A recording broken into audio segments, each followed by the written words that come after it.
আসসালামু আলাইকুম প্রিয় ভাই ও বোনেরা, আপনারা সবাই কেমন আছেন? আশা করি আল্লাহর অশেষ রহমতে সবাই ভালোই আছেন।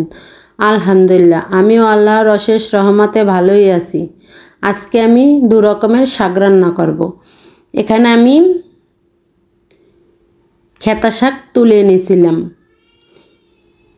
যেই শাকগুলো মাটির সাথে একবারে লেগে থাকে ওই শাকগুলো, ওর সাথে কয়েকটা মালঞ্চা, কয়েকটা দাঁড়া শাকের মতন একটা শাক আছে ওইটা, তারপর গিয়ে কয়েকটা কলমি শাক, নানান পদের 5 পদের শাক মিশিয়ে দিয়েছি। তারপরে এটা এখন আমি ভাপ দিয়ে নেব।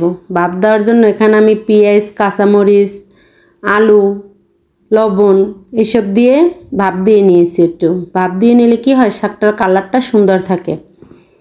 তারপর একটা ফ্রাই প্যানে পরিমাণ মতন তেল দিয়ে গরম করে তার ভিতর দিয়ে দিলাম কুচানো পেঁয়াজ আর থেতো করা রসুন।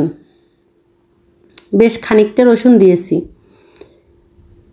তারপর দিয়ে দিলাম কাঁচামরিচ। এখন সুন্দর করে ভেজে নিব।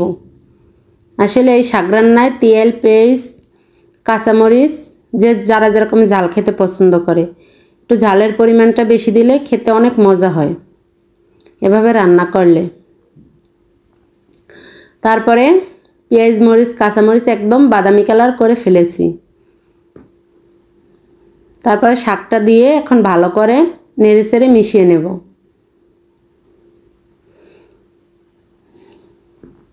এই শাকটা আমার খুব ভালো লাগে। যতই কিনে খাই শাক, কিন্তু এই শাকের মজাই আলাদা, কারণ এটা সার ওষুধ ছাড়া, এটা প্রাকৃতিক শাক, আল্লাহর দান। এই জন্য এই শাকটা খুব মজা হয়।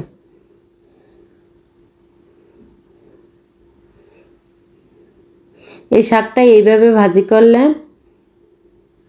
আমার বাচ্চাও খায়, আমিও খাই, খুব ভালো হয় খেতে, খুব মজা হয়। কেনা শাকের থেকে ওই শাকটা অনেক মজা, আর ভিটামিনও প্রচুর পরিমাণে। আমার শাকটা ভাজি করা হয়ে গিয়েছে। এখন আমি পালং শাক রান্না করব।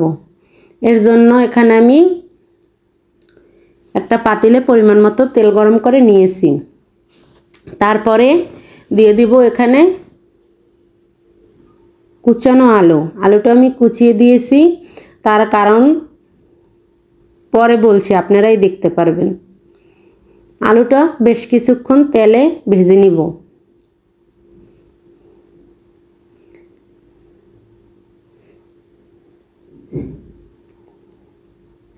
তেলে কিছুক্ষণ ভেজে তারপরে দিয়ে দেব এখানে কুচানো পেঁয়াজ। যে সকল ভাই বোনরা আমার ভিডিওটি দেখেন এবং লাইক, সাবস্ক্রাইব, কমেন্ট করেন, তাদেরকে অন্তরের অন্তঃস্থল থেকে অসংখ্য অসংখ্য ধন্যবাদ ও দোয়া।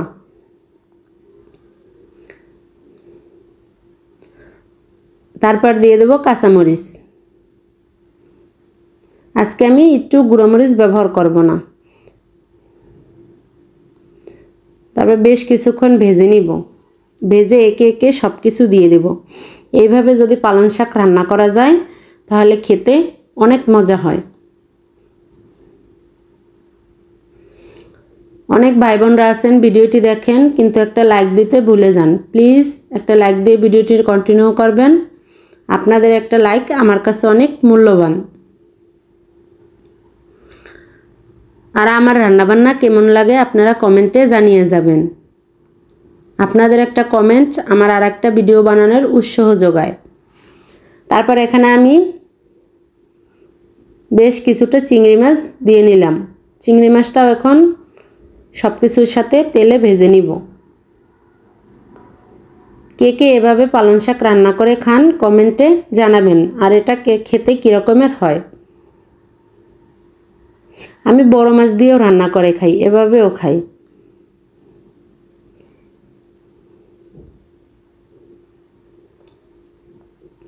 তারপরে বেশ কিছুক্ষণ ভেজে অল্প একটু পানি দিয়ে বাকি সব মশলা দিয়ে দেব। আর আমার নতুন পুরাতন সকল বন্ধুদেরকে অন্তরের অন্তঃস্থল থেকে অসংখ্য অসংখ্য ধন্যবাদ ও দোয়া। আমার ভিডিওটি দেখার জন্য, আমার সঙ্গে থাকার জন্য। তারপরে এখানে আমি দিয়ে দিলাম একটু হলুদের গুঁড়া আর একটু ধনিয়ার গুঁড়া দিয়ে ভালো করে কষিয়ে নিব। আমি কিন্তু লবণ দেই নাই, লবণটা পরে দিব, কারণ পালং শাক অল্প একটু হয়ে যায়, এজন্য লবণটা আমি একটু পরে দিব। এভাবে আমি মশলাটা ভালো করে একবার শুকনো শুকনো করে কষিয়ে নিয়েছি। তারপরে এখন আমি কেটে বেছে ধুয়ে রাখা পালং শাকটা দিয়ে দেব। পালং শাকটা আমি মাঝখান থেকে 2টা কাটা দিয়ে নিয়েছি। তারপরে এখানে অল্প একটু লবণ দিয়ে দিব। এই যে এক পাতিল শাক, একবার অল্প একটু শাক হয়ে যাবে। তারপর লবণটা উপরেই অল্প একটু পানি দিয়ে দেব, যাতে লবণটা নিচে যায়, এই জন্য। এখন শাকটা একটু নেড়ে চেড়ে মিশিয়ে নেব। এই দেখুন এখনই কতটা হয়ে গিয়েছে। তারপর যখন পানি ছেড়ে দেবে তখন তা আরও অল্প হয়ে যাবে।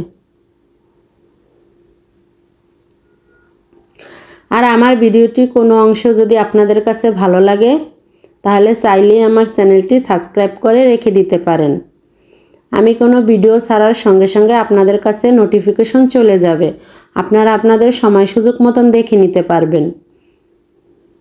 আর কেউ যদি আমার প্রতিদিনের বন্ধু হয়ে পাশে থাকেন তাহলে আমিও তাদের পাশে থাকবে ইনশাল্লাহ। আর আপনারা যারা আমার প্রতিদিনের ভিউজ তারা অবশ্যই জানেন যে আমি কখনো কারো ভিডিও দেখিনি, এরকমের হয় না। দেখুন আমার রান্নাগুলো হয়ে গিয়েছে মাশাল্লাহ। 2টা রান্নাই অনেক লোভনীয় ও সুস্বাদু ছিল। আবার দেখা হবে নতুন আর একটা রান্নার ভিডিও নিয়ে। ততক্ষণ সবাই সুস্থ থাকুন, ভালো থাকুন। আল্লাহ হাফেজ।